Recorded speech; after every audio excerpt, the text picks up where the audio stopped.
Hello बच्चों, let's see the question.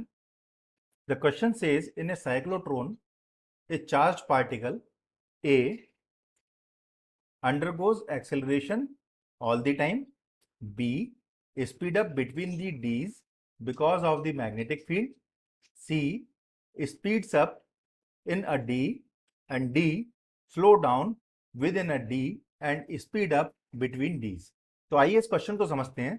इस question में कहा गया है कि एक साइक्लोट्रॉन के अंदर चार्ज पार्टिकल के बारे में कहा गया है कि उसका एक्सेलरेशन किस तरीके से रहेगा। पहला ऑप्शन उसका दिया है कि उसका पूरे टाइम एक्सेलरेशन होता रहेगा। दूसरे पार्ट में कहा गया है कि वो स्पीड अप होगा बिटवीन दी डीज क्योंकि वहां पे मैग्नेटिक फील्ड है। तीसरा पार्ट कहा गया है कि speed up in the D Ds में स्पीड अप होगा वो। और फोर्थ पार्ट में कहा गया है slow down with in a D and speeds up between the D. तो आइए इस क्वेश्चन को देखते हैं। सबसे पहले हम एक फिगर बना लेते हैं। तो यहाँ पे देखिए फिगर को समझिए। फर्स्ट डी को ड्रॉ कर लिए,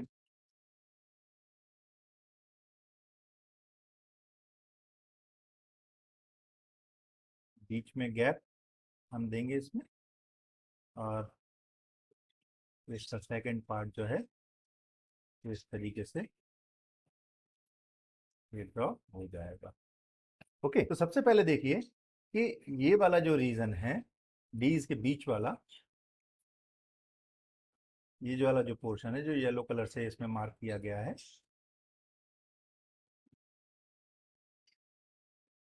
इस पोर्शन में इलेक्ट्रिक फील्ड लाई करती है। ओके, जो फील्ड की डायरेक्शन हम मान लेते हैं ये है, इस तरीके से फील्ड की डायरेक्शन ये हमने यहाँ पे मार्क कर ली। दूसरा रीजन ये वाला है, तो इस रीजन में एक कांस्टेंट मैग्नेटिक फील्ड लाई करेगी और जिसकी direction perpendicular to the plane of this cyclotron रहेगी। मान लिया हमने, यहाँ पे हमने इसको ड्रॉ कर देते हैं इस तरीके से।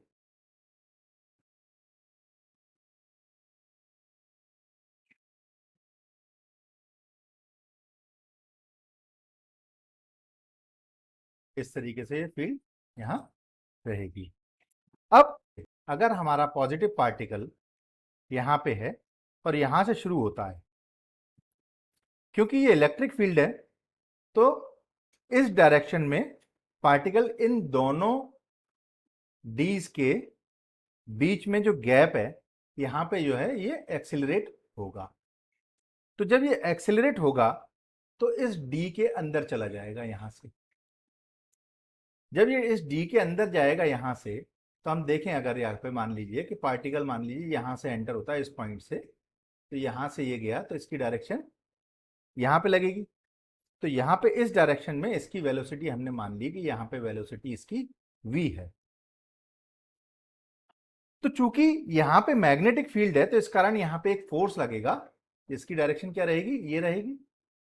इस फोर्स को हमने मान लिया कि ये फोर्स Fm है, तो जिसके कारण सर्कुलर मोशन ये पार्टिकल स्टार्ट करेगा इस डी के अंदर।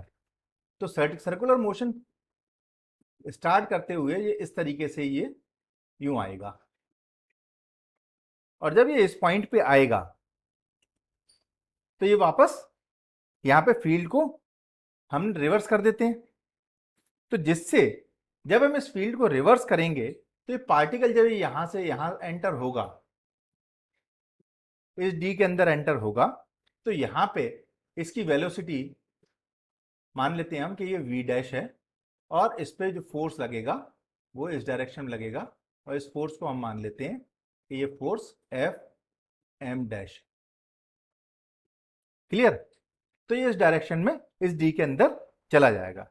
अब यहां इसकी वेलोसिटी हमने मान ली है कि v डैश है, जो कि v से ज्यादा होगी, मतलब v dash is greater than v। और जो ये फोर्स लगेगा Fm, वो फोर्स भी इस फोर्स Fm से ज्यादा होगा, मतलब सेकंड हमारे पास कंडीशन बनी Fm dash is greater than Fm। Clear?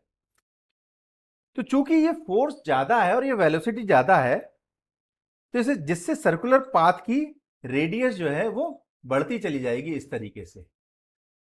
अब इसकी रेडियस जो है बढ़ती चली जाएगी क्योंकि इसकी वेलोसिटी इंक्रीज हो गई और ये फोर्स भी इंक्रीज होता चला गया।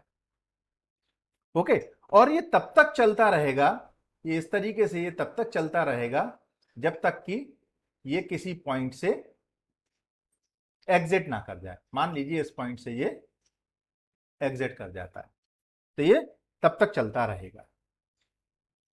ओके, तो इसका मतलब क्या है, यहां पे देखिए यहां पे क्या हो रहा है कि ऑल द टाइम ये पार्टिकल एक्सेलरेट कर रहा है।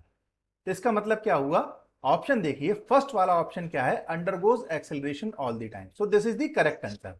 So correct answer is a, this is the right answer.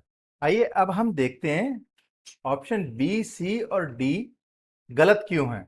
Option B में बोल रहा है कि speed up between the dees because of the magnetic field. तो ये ऑप्शन गलत है। क्यों? ऑप्शन बी गलत इसलिए है क्योंकि इन डीज के बीच में यहां पे इलेक्ट्रिक फील्ड है ना कि मैग्नेटिक फील्ड, इसलिए ऑप्शन बी गलत है। ऑप्शन सी को देखें, ऑप्शन सी कहता है कि स्पीड अप इन अ डी। तो ये ऑप्शन भी गलत है क्योंकि इनसाइड डी जो एक्सेलरेशन है वो सेंट्रीपिटल है। तो जो पार्टिकल को सर्कुलर मोशन करने में मदद करता है और उसके स्पीड को आगे नहीं बढ़ाता है। तो यहां पे बात कर रहे हैं कि speed up in the D, तो ये भी ऑप्शन यहां पे करेक्ट नहीं है, गलत है क्योंकि वो सर्कुलर मोशन में मदद करता है, स्पीड अप नहीं करता डी के अंदर। फोर्थ वाले ऑप्शन को देखें तो फोर्थ वाले ऑप्शन में बोलता है slow down with in A D and speed up between D. तो ये बात तो सही है, इसमें ये वाला पोर्शन तो ठीक है कि स्पीड अप बिटवीन द डीज, ये तो करेक्ट है क्योंकि डीज में ये स्पीड अप हो रहा है, डीज के बीच में जो है स्पीड अप हो रहा है। लेकिन ये वाला पार्ट देखें अगर हम इस ऑप्शन का, slow down with in A D, ये पार्ट गलत है और ये वाला पोर्शन इसका सही है। तो इसलिए ऑप्शन डी भी गलत है। I hope you understood well. Best of luck.